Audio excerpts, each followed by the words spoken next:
The biggest myth in my industry is that biodiversity is harder to measure than carbon. And I do believe strongly, because we have the methodology, we've proven it, biodiversity could be easier to measure than carbon. In fact, it could be a better metric of ecosystem health in standing primary forests than carbon is, because the animal itself can be your sensor. So that's the biggest myth, and that's what we're doing about it.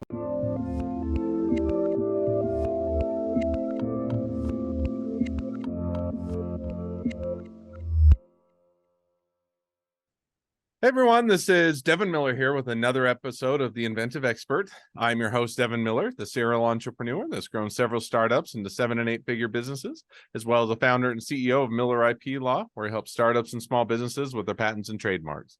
If you ever need help with yours, just go to strategymeeting.com, grab some time with us to chat, and we're always here to help.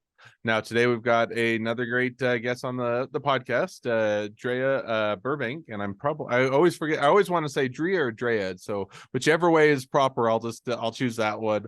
But we're going to be talking a little bit about the world's first biodiversity credit. A little bit about what that entails, and also dealing with applied chaos theory for different problems. Talking a little bit about fair trade and kind of what that is, how it works, and some of the economics there, and also looking to talk a little bit about supporting small farmers. So it should be a great conversation that I'm definitely looking forward to. And with that much as an introduction, welcome on the podcast. Thank you. You can call me Drea or Drea. All right, and it's kind of one of those names that I'm like, I asked, and I'm like, I still just always worry that I'll mess it up. So yeah, sounds good. Awesome. Well, with that, kind of, I gave a quick overview to a few of the topics at hand that we're going to be discussing. Now, before we do that, first as a reminder to the audience, so we've had Drea on the previous sister podcast, which is the Inventive Journey. So to hear her full episode, definitely encourage you to go and check that out. But now for those that haven't had a chance to go and catch that episode, or just looking for a quick introduction, just take a minute or two and introduce yourself to the audience. Yeah, so my name is Drea. I trained as a medical doctor, and now I work in climate science. The short version is I grew up off the grid in southern Idaho, spent 9 years doing forest fires in the US, so technical forestry, went to medical school, immediately fell off the edge of the world into high tech, and resurfaced years later with a startup company from the Colombian Amazon, which sells fair trade carbon credits and fair trade biodiversity credits. Awesome. Well, definitely a great introduction and a great reminder of kind of where things are coming from. So now with that much as an introduction and in no particular order, but one of the things that we'd chatted a bit before that is interesting and that what you guys have worked on and introducing is kind of the world's the first biodiversity, whether it's certification or a stamp of approval or whatnot, what you want to call it. But walk us through a little bit or credit. That's the word I was looking for. But kind of that credit. But walk us through a little bit or kind of what that is or what it entails. And for those that are maybe probably myself included or slightly more ignorant, what is biodiversity and kind of what does the credit entail? Yeah, so I'm happy to talk about this. We're a member of an international work group that was funded by some of the biggest names in the world to help define climate action in terms of tangible outcomes. So we worked with ecological benefits framework, and that includes carbon, biodiversity, water, soil, and equity, and air. Those are basically the 6 areas that you want to address in climate science. Now, you've probably heard a lot about carbon and like what we're doing in carbon, but our species extinction rate right now is 100 times the normal extinction rate. So we're killing off other species with our activities, and we need to specifically put a lens on that and put crediting for that in order to change that behavior, because carbon doesn't cover all the bases. That's kind of the basis of biodiversity credits. The biggest problem that the biodiversity market had and why they were lagging carbon for a long time was because they couldn't make a tangible trading outcome. So carbon's easy because you can do it around a ton of carbon. It's a basic element. You can measure it. There's a lot of science for it. Biodiversity is infinitely complex. I think there's 4 million species right now tracked and traded. They pop in and out of existence all the time. And so biodiversity tangible enough to transact it and start doing good outcomes-based actions to preserve it. Now, if I were to take one step back, and it's probably or to a degree a self-evident answer, but I'll ask it anyway, which is, so now if I was a business, if I was, a for-profit business, in other words, looking to make money, and I was saying, okay, in theory, whether it's carbon credits or biodiversity now, which is a much broader, perspective, and there's a helpful walkthrough. What are, are some businesses are you going to say, well, depending on my industry, it's a good indication that I'm doing something to be impactful to the earth, and it resonates with my potential clientele and my customers. And others are saying, hey, this is just another added expense to the bottom line that I'm really not going to recoup any money, and I don't, or can't, or hard to justify it. But kind of what is the motivations or the reasons for a business, or for a business to go after and to pursue a biodiversity credit, or kind of what would be that motivation? Yeah, so there's two reasons why businesses do things. One is because it's profitable, and two is because they're regulated. So both of those are starting to become incredibly important. So regulation is definitely closing in. The international bodies have started to recommend biodiversity impact tracking. The TNFD and the SBTN are both recommending that corporates begin reporting on their impact on biodiversity, which is non-trivial for many. I'll give you an example. There was an oil spill in the Amazon River yesterday, which the indigenous group started reporting on WhatsApp. And in the meantime, researchers downstream reported on 100 dolphins dying for no reason. Tracking the 100 dolphins to the oil spill and then giving people a reason to clean that crap up is going to be a regulatory problem. And I don't think we're that far away from seeing widespread regulation to penalize people for what their impact on other species, not just human health. So regulatory is closing in, but on the profit level, if you want to be one of those corporates that has a nice, robust, beautiful brand and that makes millennials and Gen Zs want to buy it, you got to do something for climate. And it's no longer super popular to talk about what you're doing in carbon. You're going to be regulated for your carbon, but it's probably not something you want to talk to your consumer clients about. Biodiversity is a great thing to be able to talk about. We saved 100 jaguars. We love the dolphins. Those are things that corporates are looking at to engage millennials and Gen Z, because it's a lot easier to talk about than carbon. No, it makes sense, and sounds like, but they're both, if you're going to be on a regulated industry, anticipating that and getting something in place is a good thing to get to work on. And then certainly there's plenty of businesses that it can resonate with their customers, and that's becoming within a lot of different markets in and of itself, something that people are often looking at. So sounds like all around definitely a good thing to take in place. Now shifting Carrot gears. stick. Oh, what's that? Yeah, I was a carrot stick. Yep, and both Pick of them your motivation. have their place, and some people respond better to the carrot and others to the stick, and either way you get a response, and it's just which one you want to respond to. So yep. Now as we shift gears just a little bit, just because there's lots of fun topics to hit on. One of the other ones that we talked as well about is chaos theory and applying it to problem solving, and to kind of looking at our things from different perspectives, and how you might utilize that as a way to deal with, or to look at problems. But I guess first of all, walk us through a little bit, what is chaos theory, and then how do you go about applying it to the problems? Yeah, so I'm going to tie this to what we just talked about a little bit. So I'm big into third pathing. So it's not just a carrot or a stick. The studies of human motivation show that we're actually more motivated by solving a complex problem. So curiosity, playing games, things like that. As a human species, we are curious about, and are motivated by other species. The problem is, when it comes to looking at all of the natural bounty of Earth, we oftentimes get totally lost in very linear mindsets. So how do I put a number behind that? How do I quantify it? Nature has not been well valued, and part of the reason is that we are really good at measuring how many boxes we produce in a factory. We're really terrible at measuring how many trees are in a forest or what value they have. And the reason is, a forest is an open system. It's a complex system. In other words, it's a system that has multiple component parts: clouds and water from the sky, logging, people's industrial activities, animals, and those parts interact to form very complicated patterns. That is a complex system. A chaotic system is a system where boundaries are out of whack and you can't predict the future. So because we've crossed 6 out of 9 planetary boundaries, suddenly natural systems are not only complex, they're also chaotic. We don't know what's going to happen. We don't know if the deep ocean is going to take up carbon. We don't know if the Amazon is going to dry out and start burning. These are all huge unknowns. The core principle of both of those systems is you can't predict the future. So carbon markets have completely failed on the assumption that we could predict the future. We know we can't. We know we can't because of the nature of the system itself. And therefore, when we look at intervening in a complex system, you have to use a different mindset. And the mindset of working in a complex system is you don't try to measure everything. You set one target or an outcome that you want, and you switch your methodology until you reach it. It's exactly what startups do in the complex system of international markets and innovation. So basically, you say, I want to make revenue in my startup for this, and then you keep changing your methodology until you start making revenue. That's what we need to do in forests and natural systems. We need to say, we want to lower the species extinction rate, or we want to preserve an ecosystem. Now start changing your methodology until you get that outcome.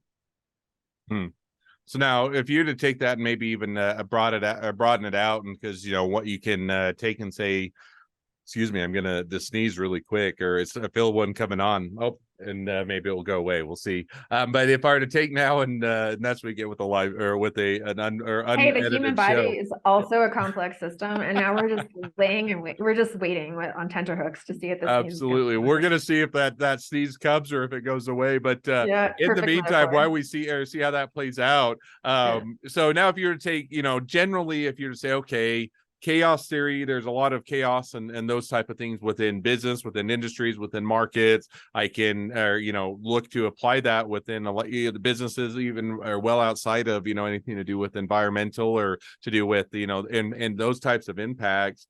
How do you go about kind of thinking about or approaching that, or leveraging that as a way to or kind of a lot of times approach problems differently that can give you a different perspective and also give you a leg up on the competition? Kind of any thoughts on kind of practice, or maybe our startups and small businesses, how they might practically go about applying that? Well, I mean, this is a known and solved problem in many disciplines. In startups, it's known and solved. So for startups, what you want to do is you want to pick your KPIs. That's what Google calls OKRs, objectives and key results. You pick no more than probably 3 to 5 in the first year. And then you just keep iterating to see, and you keep a really hard eye on those results. For a startup, one of them always has to be revenue. Because most startups come in pre-revenue and they start making revenue. So one of your key results will always be revenue. And then you just keep a really hard eye on the revenue. And then what you do as a startup to get that revenue functioning can be really different week to week. So this is a known solved problem in innovation. It's a known solved problem in medicine in many ways. For health science and things like behavior change, same thing. You want to get people to quit smoking. It's known. They apply chaos theory to health behavior change. And what you do is you hit them with a ton of different inputs, try a bunch of different things, and eventually one of them works and the person switches to a non-smoker. So we took that science directly and applied it to planetary science. You want to stop deforestation in the Amazon jungle. Okay, so you can see that from a satellite. That's your MRV. Now, what are you going to do to stop it? And you want to have a pretty wide variety of tools in your toolbox to do that.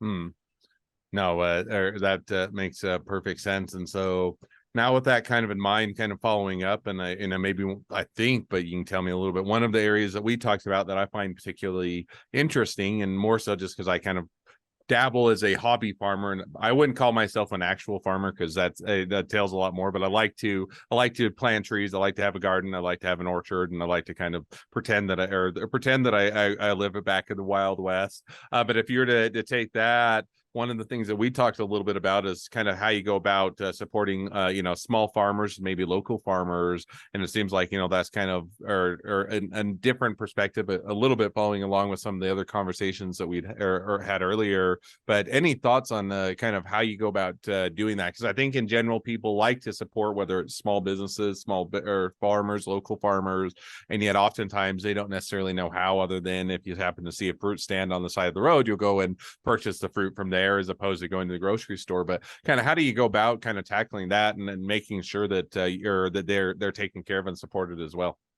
Yeah, so this is a really important concept, which is that there's a World Bank report called At Loggerheads, and it's about small farmers specifically at the equator. So about 25% of the world's land carbon is stored in the Amazon. The majority of the deforestation there happens with small farmers. So who are these people and what do we know about them? We know that they don't have digital identities. They haven't been served by existing markets. They tend to buy and sell based on a daily situation. So that while they might have a huge amount of assets, like our farmers typically have about 200 acres of pristine natural jungle to their name. They have very little disposable cash. They might even live in a cashless society. So if this is the group we're trying to hit, there's 1 billion of them at the equator.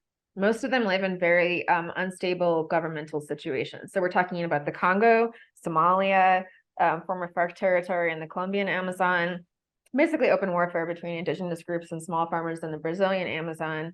This is not the industrialized world. And if we want to do business with them, we have to totally change our mindset on what good business looks like with this population.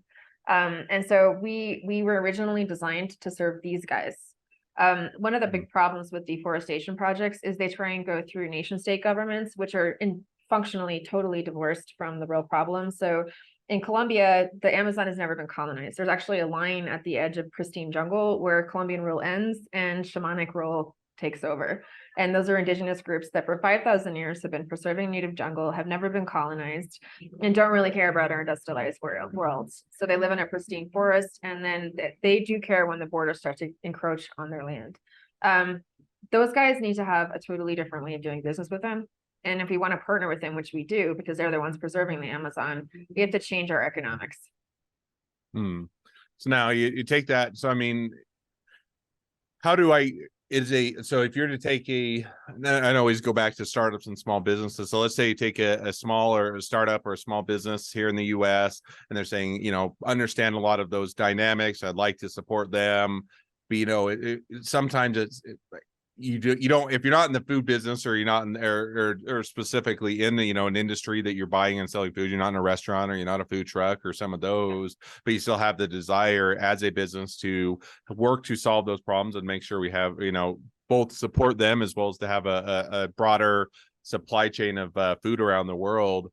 How do you, any thoughts as to how you might go about tackling that or approaching that as a business? Yeah, if you are buying carbon credits and you don't have a huge amount of regulation, your dollar per credit is worth a heck of a lot in terms of innovation and selecting good projects from bad. I strongly recommend that you only buy forest carbon credits from projects which can transparently identify and prove that they are paying the locals. Because if they're not, it's just more colonialism.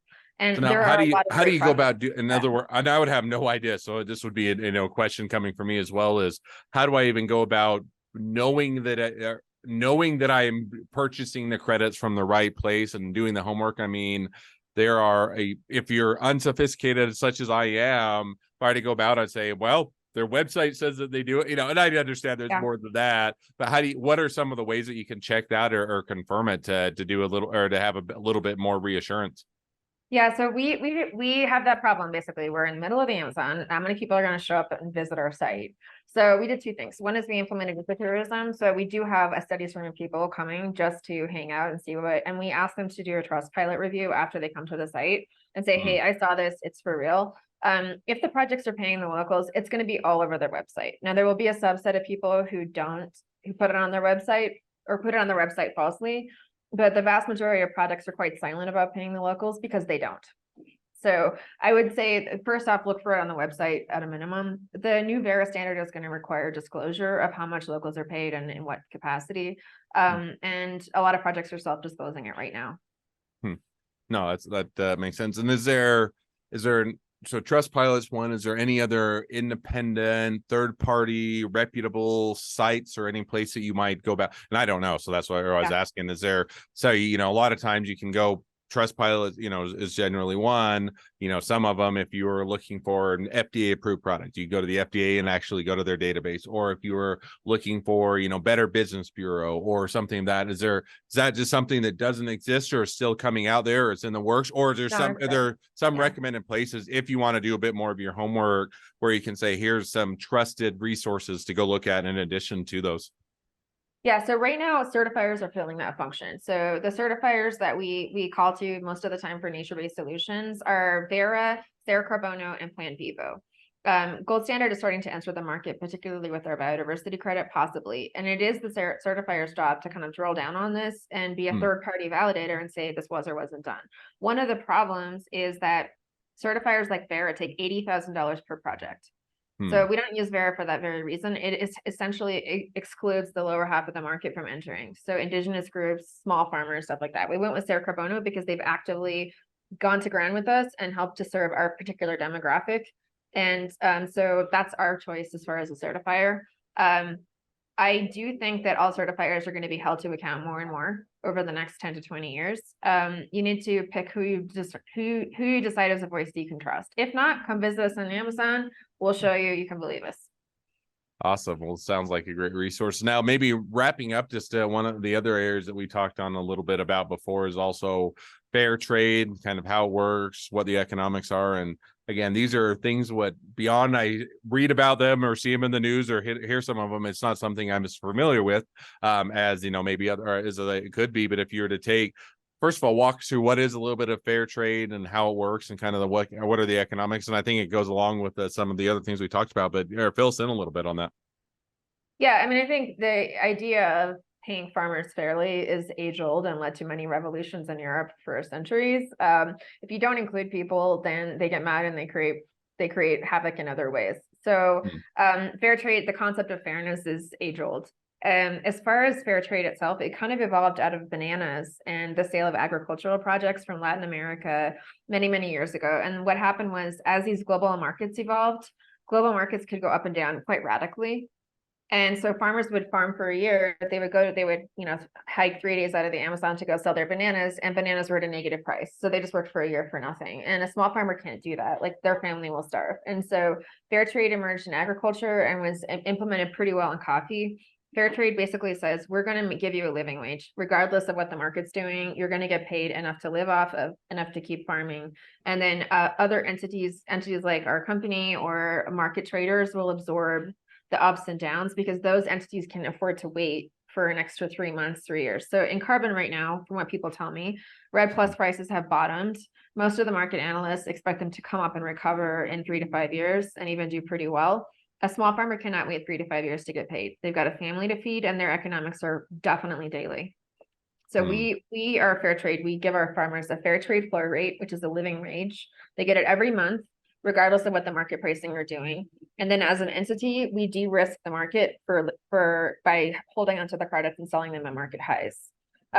We also do another thing, which a lot of companies don't do. That's the minimum amount for fair trade. For our company, we also, any farmer that works with us becomes an equity holder in the company. So if the company does well, they also do well. We wanted to create a mechanism for institutional wealth for the small farmers. You'll probably see the first pretty often. You rarely see the second. No, it makes sense. Now, one thing you hit on, I think that, and I think you explained it well, but it sounds like what you are with part of the economics of fair trade, because, to your point, if I were to think outside of the answer, which is, hey, if I buy something and I'm committing to pay a good price, regardless of where it's at in the marketplace, unless I'm just doing it out of the charity of my own heart and saying, hey, I want to help out and support, which is all great. And there's certainly a place for that. Otherwise, I'm going to be committing to basically losing money, because if the market's not willing to pay for it and I'm buying it at a higher price than what the market will pay, I've now just out the money. And so is it typically with the economics to set that up to be successful in the long term? Is that one where, yeah, you're basically saying, hey, I have the ability to hold on to it, wait until the market readjusts, and in other words, you're a big enough entity that you can or might be able to do that later? Is that kind of the idea as far as how the economics work?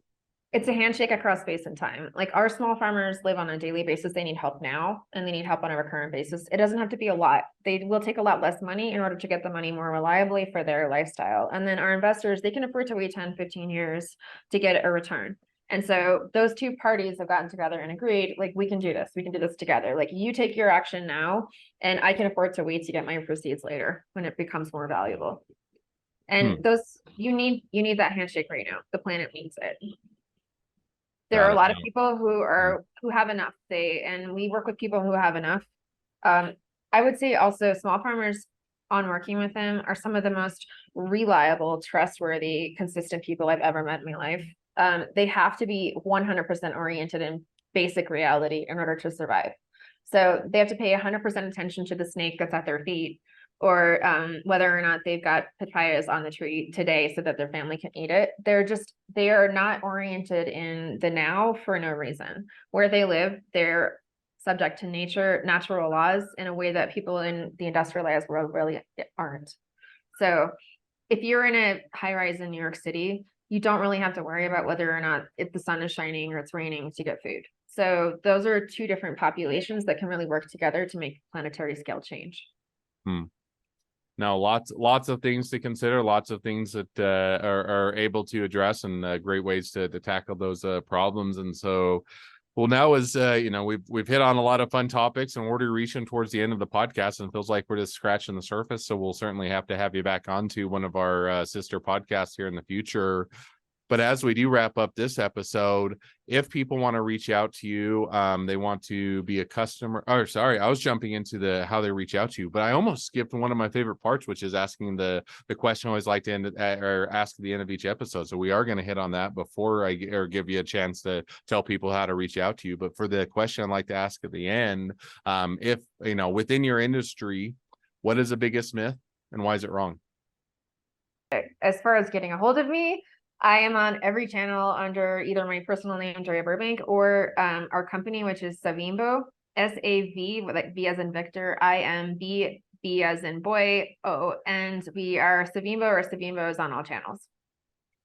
Awesome. Well, you already took my thunder. No, you're good. On how to reach out to you and how to connect, but definitely encourage people to reach out, connect, support a great business, make a great connection. If nothing else, make a new best friend. So with that, thank you again, both for your answer on the dispelling the biggest myth, as well as how to connect with you. And with that, thank you again for coming on the podcast. It's been it's been a pleasure. Now, for all of you that are business or listeners that are out there, if you can help us to share this expertise with even more startups and small businesses to help them along their journey to success, make sure to click share, subscribe, and leave us a review. That definitely helps us to reach out to and connect with those businesses to help them along their journeys. And on that note, if you ever need help along your journey with patents or trademarks or anything else for your startup, your small business, just go to strategymeeting.com, grab some time with us to chat, and we're always here to help. Well, thank you again for coming on the podcast, and wish the next leg of your journey even better than the last. All right. Thank you. Thanks for having me.